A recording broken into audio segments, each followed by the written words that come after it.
Hai, apa kabar semuanya saudara? Selamat datang dalam YouTube channel segmen Kerinduanku. Kiranya firman Tuhan hari ini boleh menguatkan, meneguhkan, bahkan kembali mengingatkan kita akan kasih Kristus dalam kehidupan saudara dan saya. Saya berdoa saudara semangat menjalani hidup ini sama seperti saya semangat untuk terus berusaha di tengah kesibukan kami semua untuk menyediakan renungan bagi saudara. Kami percaya bahwa kita perlu memulai hari bersama dengan Tuhan, dan kiranya Tuhan sendiri yang menuntun hidup saudara dan saya. Sebelum kita mendengar kebenaran firman Tuhan, mari sama-sama kita mau bersatu di dalam doa. Bapa yang baik, Bapa yang kami kenal di dalam nama Tuhan Yesus, kami mau siapkan hati kami untuk diberkati oleh kebenaran firman Tuhan. Urapi hamba-Mu Tuhan, lidah bibir perkataannya penuh kuasa, penuh kemuliaan Tuhan. Siapapun jemaat-Mu yang menyaksikan, mereka menjadi sasaran dari berkat-Nya Tuhan. Mereka menjadi sasaran dari anugerah-Nya Tuhan. Kami siap untuk diberkati Tuhan. Berbicaralah atas setiap kami. Dalam nama Tuhan Yesus. Amin. Kita akan mempelajari renungan pada hari ini adalah bahaya menoleh ke belakang. Ini penting diingat untuk saudara yang masih terus memikirkan masa lalu saudara. Bukan berarti nggak boleh menengok ke belakang, tetapi ada banyak hal-hal yang kita nggak perlu ingat lagi. Rasul Paulus mengatakan dalam kitab Filipi, tapi aku melupakan apa yang ada di belakangku dan mengarahkan diri kepada apa yang ada di depanku. Berlari-lari kepada panggilan surgawi, beroleh mahkota kemuliaan. That's why dalam sebuah mobil kaca spion itu kecil, tapi kaca depan itu lebih besar. That's why mata kita di depan bukan di belakang. Kenapa? Karena Tuhan mau kita melihat ke depan. Bahaya menoleh ke belakang. Yang pertama, menoleh ke belakang akan mengakibatkan ketidaktaatan. Kita ingat kisah istri Lot. Istri Lot menoleh ke belakang. Itu bicara kita katakan menjadi tiang garam. Menoleh ke belakang istri Lot bukan karena istri Lot menoleh ke belakang bukan karena mengikuti keinginannya, sebab jika ia mengikuti keinginannya, ia mungkin tak akan berlari. Namun ia menoleh ke belakang, di sini ia mengingat akan harta milik di belakangnya. Negeri yang dihancurkan Tuhan itu menyimpan banyak harta keluarganya yang dapati oleh hasil jeripayanya. Sayangnya harus ditinggal karena Tuhan atau malaikat Allah membawa mereka lari. Tapi dalam berlarinya ia menoleh ke belakang, sehingga ia menjadi tiang garam, menjadi peringatan kepada setiap saudara dan saya. Kejadian 19, 17, 26. Tiang garam tersebut membuat kita mengingat bahwa kita tidak perlu lagi menoleh ke belakang. Mungkin perintah Tuhan ini kelihatannya tidak serius. Ya nggak apa-apa lah, sekali-sekali nengokin IG mantan. Ya nggak apa-apa lah, sekali-sekali ingetin kejayaan masa lalu. Ya nggak apa-apa lah, cuman sebentar ngingetin hal-hal yang dulu-dulu. Menengok ke belakang itu bukan berarti kita nggak boleh sama sekali untuk mengingat ke belakang, mengingat kebaikan Tuhan itu baik. Tapi menoleh ke belakang untuk mengingat ya dulu saya begini tapi sekarang begini, itu hanya akan membuat kita tidak dapat mengucap syukur sehingga kita tidak gampang taat kepada Tuhan. Sebab Tuhan sudah berfirman untuk kita telah melupakan yang di belakang kita. Kita boleh memiliki harta yang banyak, boleh kaya, tetapi jangan biarkan harta duniawi mempesona kita. Sehingga tanpa kita sadari akhirnya kita menjadi tidak taat. Itu yang terjadi sama istri Lot. Dia menengok ke belakang, dia senang kotanya, dia senang, dia ingat jeripayanya, hartanya yang banyak. Ketika Tuhan menghendaki kita melakukan sesuatu, pandangan kita masih di belakang, akibat mengatakan kita tidak akan menjadi taat. Ketika kita mau ngampunin orang lain, kita ingat perbuatannya di belakang, kita nggak akan bisa mau ngampuni.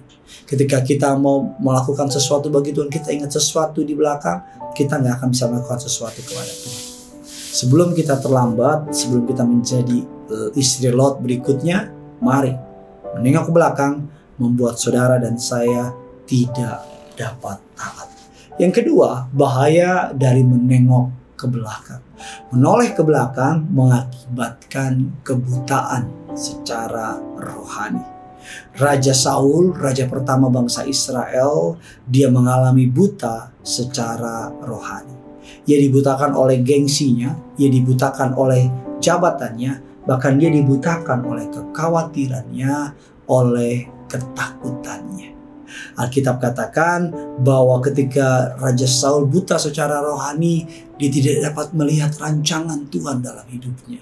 Ketika bangsa Israel diserang oleh bangsa Filistin, Alkitab mengatakan Raja Saul karena takut kehilangan jabatan, karena begitu banyak rakyat yang berserak-serak meninggalkan dia, sehingga dia terus, wah bagaimana nih? Sehingga dia membakar korban bakaran.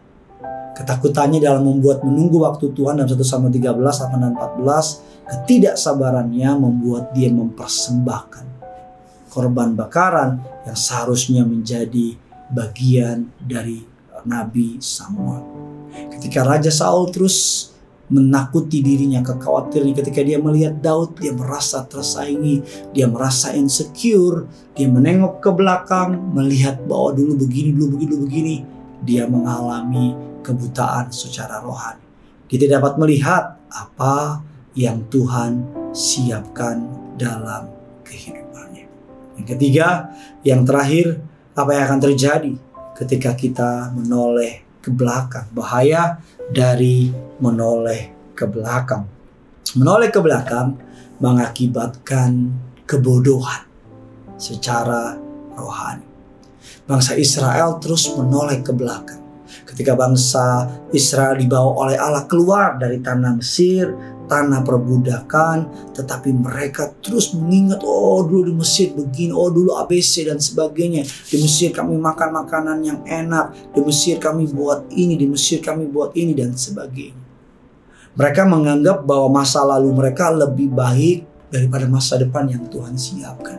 Mereka menganggap bahwa di masa lalu itu jauh lebih indah sehingga mereka ingin kembali ke perbudakan. Padahal di depan Allah menyiapkan sesuatu yang luar biasa. Jangan sampai kebodohan kita membuat kita akhirnya lebih nyaman dalam perbudakan dosa, dalam keadaan sukar, daripada melangkah bersama dengan Tuhan mencapai garis akhir tanah perjanjian yang Tuhan siapkan. 1 Korintus 1:18 mengatakan demikian. Sebab pemberitaan tentang salib memang adalah kebodohan bagi mereka yang binasa. Tapi bagi kita yang diselamatkan, pemberitaan itu adalah kekuatan Allah. Bangsa Israel terus nengok ke belakang. Mereka bersungut-sungut, mereka mengeluh kepada Musa. Sehingga kita semua tahu hal tersebut membuat mereka mengalami begitu lama sampai ke tanah perjanjian. Saya berdoa agar kiranya firman pada hari ini boleh memberkati saudara. Bagikan kabar baik ini kepada orang-orang di sekitar saudara, agar bukan hanya saudara yang diberkati, tapi orang-orang di luar sana juga diberkati.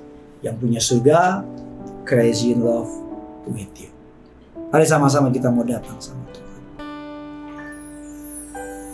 Ku tak membawa apapun juga saat ku datang ke dunia. Ku tinggal semua pada akhirnya saat ku kembali ke surga. Inilah yang ku punya, hati sebagai hamba yang mau taat dan setia padamu Bapa. Kemanapun ku bawa, hati yang menyembah dalam roh dan kebenaran sampai selamanya. Inilah yang ku punya, hati sebagai hamba yang mau taat dan setia padamu Bapa.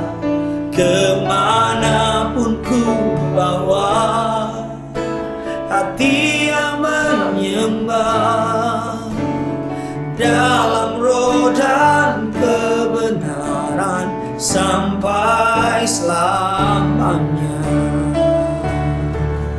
Mari sama-sama bawa hatimu. Inilah yang ku punya, inilah yang ku punya, hati sebagai hamba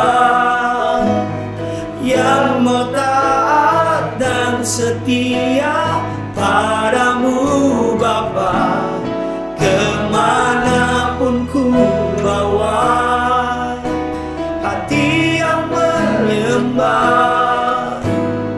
dalam roh dan kebenaran sampai sekali lagi. Inilah yang ku punya, inilah yang ku punya, hati sebagai hamba